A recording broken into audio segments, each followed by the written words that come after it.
দুনিয়া জোড়া খ্যাতি আছে যে কয়েক খাবারের দোকানের, তার মধ্যে কেএফসির নামটাই সম্ভবত সবার প্রথমে আসবে। উন্নত বিশ্বে তো বটেই, বাংলাদেশের মতো উন্নয়নশীল দেশগুলোর মানুষের কাছেও কেএফসির খাবার খুব দ্রুত জনপ্রিয় হয়ে উঠেছে। একটু ফুসরত পেলেই আমরা ছুটে যাই ফাস্ট ফুডের স্বাদ নিতে।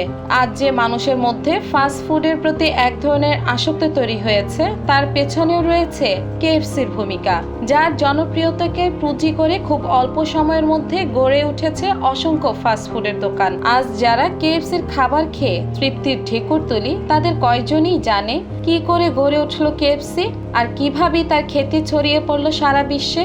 কেএফসির পুরো নাম Kentucky fried chicken. Colonel Harland David Sanders KFC বা কেনটাকি ফ্রাইড চিকেনের প্রতিষ্ঠাতা। কেএফসি প্রতিষ্ঠার আগে যিনি জগতের এমন কোনো কাজ নেই যেটার সঙ্গে নিজেকে জড়াননি। খুব ছোটবেলায় স্কুল থেকে ঝরে পড়েন ডেভিড। এরপর কাজ করেন খ্যাত মজুরের, ট্রেনের ফায়ারম্যান, সেলসম্যান, আইনজীবী, গাড়ির টায়ার বিক্রেতা বা ফিলিং স্টেশনের কর্মচারী হিসেবে। শুধু কি তাই, শখের বসে বেশ কিছু ধাত্রী বিশারদের কাজ করেছেন, নাম লিখিয়েছিলেন রাজনীতিতেও। শেষমেশ তিনি নেমে পড়েন রেস্টুরেন্ট বিজনেসে।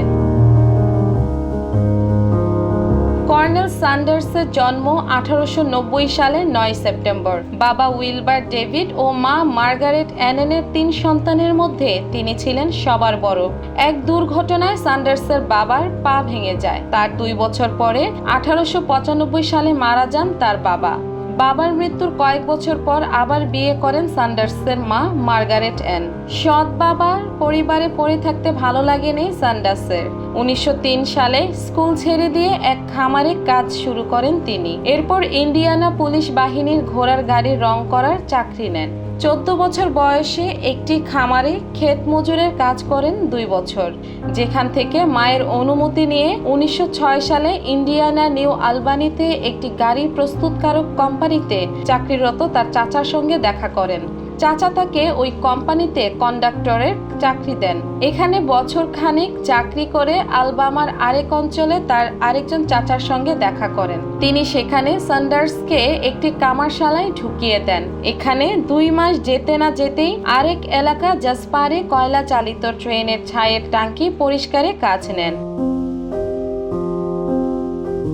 16 বছর বয়সে কাজ পান ফায়ারম্যানের।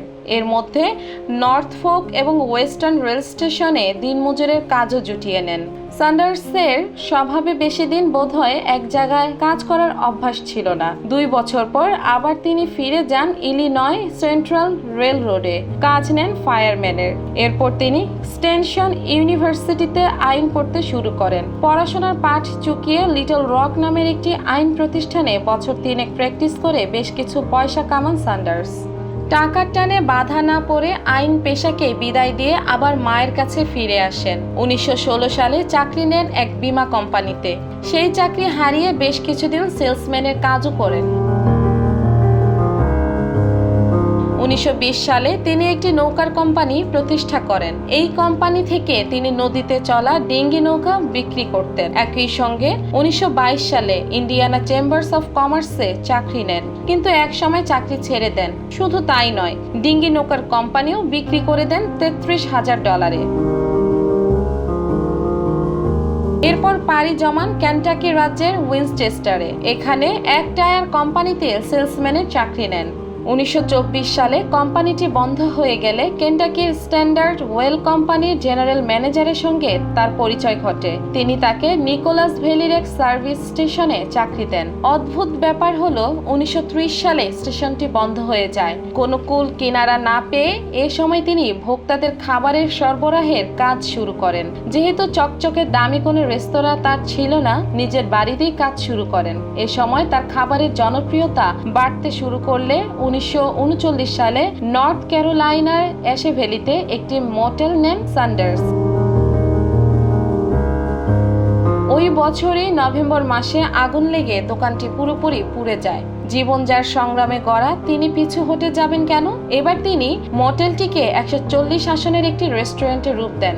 1952 সালে সান্ডার্স চিকেন ফ্রাই ধারণাটিকে তার আয়ের উৎসে পরিণত করার উদ্দেশ্যে একটি উপযুক্ত রেস্তোরাঁ খুঁজতে শুরু করেন। না পেয়ে শেষমেশ সান্ডার্স ও তার স্ত্রী মিলে সেলভাই ভ্যালিতে একটি রেস্তোরাঁ খুলে বসেন। একটি ইতিহাসের গোড়াপত্তন হয়। সেই রেস্তোরাঁই আজকের কেন্টাকি ফ্রাইড চিকেন, যা KFC নামে সারা বিশ্বে পরিচিত।